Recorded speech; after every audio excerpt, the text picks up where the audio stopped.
I honestly don't know if I've ever started one of these feeling this way. It's relief, it's excitement. And finality. Yes, finality. The reports are confirmed. John Harbaugh is the next head coach of the New York Giants.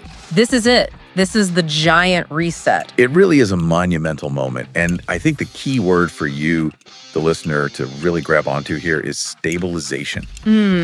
This is so much more than just a coaching swap. Our sources are all saying this is an all-in, an institutional commitment from ownership. Okay. So today, our mission is to get past that initial, pure joy and really unpack two things. First, the absolute organizational chaos of how this went down. Oh, we have to. And then the tangible, hard evidence from his track record that proves why this is a foundational hire and not just another gamble based on, blind hope. You just nailed it. I felt hope before. We've all felt that wide-eyed optimism with a new guy. Sure. But I have never felt this deep sense of security layered on top of the excitement. But before we get to that security, we have to talk about the drama. We do. The last 48 hours were like a spy thriller unfolding in real time. I mean, it was pure chaos. It was exhausting. I think everyone following along was just drained. The day started with, even before the real news, just genuine uncertainty. Would he even interview? That was the question. Right. We were hearing all these rumors that the Tennessee Titans were mobilizing, trying to stop him from even talking to other teams. And then suddenly the internet becomes a flight tracker. Oh, the plane tracking. We're all aviation experts watching a plane land, getting confirmation he's in the building. The fan frenzy it was palpable. Because everyone knew the deal. You had to lock him down. You simply cannot let a candidate of that caliber leave the facility without a signature on a contract. And then he left the building. He left. We all thought, okay, it's over. The negotiation hit a snag or he's going home to talk to his family. Or to take a last-minute call from Tennessee. We figured, okay, this is going to drag into next week. More agony for the fan base. And then, of course, late that night, the news drops. The ultimate gaslight. You go to bed feeling completely defeated. Right. Only to wake up to Adam Schefter, Connor Hughes, everyone confirming it. The Giants got their guy. And here's the detail that I think just perfectly illustrates the absurdity of it all. The outage. The nationwide Verizon outage. Half the country can't send a text message, right, when the biggest Giants news in a decade is breaking. You couldn't make it up. It felt like something out of a movie. I remember just trying to text people to confirm, getting nothing but error messages. It added this bizarre layer of, isolation to the chaos. It did. It felt like everyone was alone, glued to their screen, just trying to figure out if this was actually real. But all that chaos, it really just underscored one thing. Organizational urgency. Yes. They knew what they had to do. Our sources confirm that the Giants identified Harbaugh as the, quote, golden goose. They saw this as the perfect, maybe the only, opportunity to stabilize the franchise. So they threw everything at him. Everything. This wasn't just a contract offer. It was leveraging relationships, bringing in people like Eli Manning and Tom Coughlin to vouch for the job. Wow. It was a full court press to keep him from even getting on a plane to Tennessee. When you have to bring in franchise legends just to close the deal, you're dealing with a singular personality, a singular opportunity. Absolutely. And that, I think, leads us to the analytical part of this, the sheer drama and the cost of that hire. It suggests the Giants see him as a sure thing. So the question is, what's the actual tangible evidence that he delivers that security and not just, more hope? That's the pivot. Because this is where it feels different for me. In past cycles, there was always that risk, right? The first-time head coach, the unproven system. The GM who was also new to the job. Exactly. This time, we have a Super Bowl champion walking through the door. And that security is so important because you have to look at the problem he's here to solve. The sources were brutal in their assessment of the team's recent past. No identity. No identity, no direction, no consistent leadership, and critically, no real high-level accountability. They lacked a grown-up in the room. Someone who could look everyone in the eye, from ownership down to the last guy on the roster, and say, this is the standard, and you are falling short. He is that stabilizing force. He is the CEO-type leader that this organization is screaming for. Okay, but let's define that. Because my question is, with the league moving towards these offensive gurus, is the CEO coach?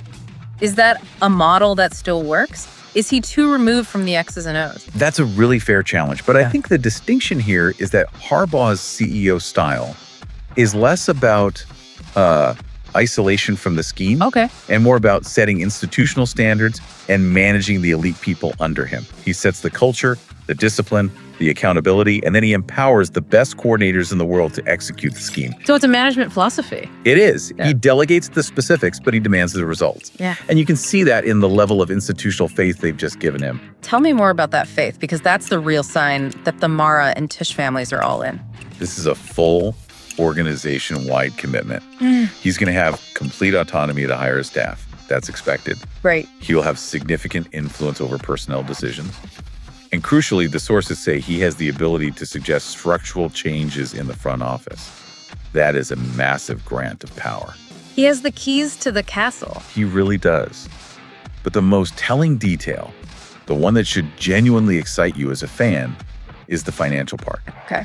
Ownership is specifically allocating a huge amount of funding to secure a high-level coordinator staff. They're not just paying Harbaugh, they're committing to paying top of market for the best OC and DC available. That's the real signal. It's not just hiring a figurehead, it's building a whole machine. A top-tier football machine, exactly. It's a commitment to a collective effort. So let's talk about the results that earned him that face. This is the Harbaugh resume. This is what establishes that high floor we've been craving. The stats are just to their statement. His career record is 180 and a 113. That immediately puts him 14th all-time. Wow. And if he just keeps his pace, he could crack the top 10 in, 2 or 3 seasons? His playoff record is 13 and 11, and of course, that's headlined by the Super Bowl in 2012. The numbers are great, but for a Giants fan who's seen nothing but wild swings for a decade, Yeah, it's the consistency that stands out. exactly. He made the playoffs in 12 of his 18 seasons. And here's an obscure stat I love that just speaks volumes about his teams. Okay. He holds the NFL record for road wins in the playoffs, 8 of them. That says so much. That's a team that is prepared, that isn't scared of pressure, and that's built to win ugly on the road. It's the definition of accountability. Yeah. Winning on the road in January is a direct result of the culture you build in September. And 18 years in Baltimore. I mean, that kind of longevity, weathering all the changes in personnel, schemes, league trends, that's incredible. He's a program builder. He thrives on accountability, and he doesn't shy away from the confrontation needed to uphold it. And I love the point you made earlier. The floor. His worst year in Baltimore was 5-11 back in 2015. And even that bad year is still a better record than the Giants have had in the last 2 seasons. Let that just sink in. His absolute floor, his deepest valley is still better than our recent ceiling. He just changes the entire expectation by walking in the door. And that ability to adapt over those 18 years is so crucial. Which brings us to his track record with innovation. Yes. This is what gives us real hope for Jaxson Dart. This is everything. The success of this whole era rests on finding the scheme that finally unlocks our quarterback. We need a coach who can build the system around him. And Harbaugh has proven time and again he can mold his offense around his talent. I mean, look at the evidence. He took Joe Flacco An FCS pocket passer, a traditional quarterback. and developed him into a Super Bowl MVP, making big changes mid-season when the offense got stale. And then the complete pivot. The radical pivot. A few years later, he throws that all out and builds the entire offense around Lamar Jackson, one of the most unique talents we've ever seen. Who then wins MVP? Under Greg Roman, in a system built from the ground up for him. That took a total organizational belief in a run-heavy, option-based system, especially when they admitted Lamar's passing was, quote, not good at first. That takes guts. That's a secure leader who hires smart people and then trusts them to evolve with the talent you have. And he's not afraid to make the tough call. I mean, firing Cam Cameron, his OC, mid-season in 2012. And then winning the Super Bowl with Jim Caldwell. It's legendary. He'll pick winning over waiting. His coordinator history is just staggering. You mentioned Caldwell, Gary Kubiak, who won a Super Bowl in Denver right after he left Todd Monken, who oversaw Lamar's second MVP statement. What does that list tell you? It tells me he knows how to identify different kinds of offensive minds for different kinds of players. It's not a one-size-fits-all approach. Exactly. He doesn't have one philosophy. He finds the best coach to maximize the guys he has on the roster right now. And if it goes wrong, we know he doesn't just wait around. The sources mention him firing Mike Trestman 5 games into his second season. No patience for failing plans. Only professional standards. And we can't forget the defensive side, especially with the guys we have here. Thibodeau, Lawrence, Burns. Please, give us some stability on defense. The Ravens' defense under Harbaugh was the very definition of stability. They ranked in the top 10 in scoring defense in 13 of his 18 seasons. 13 out of 18. And get this, they were a top 3 scoring defense in 9 of those 18 seasons. That's half the time being elite in this offensive league. It's just unreal. It's an institutional commitment.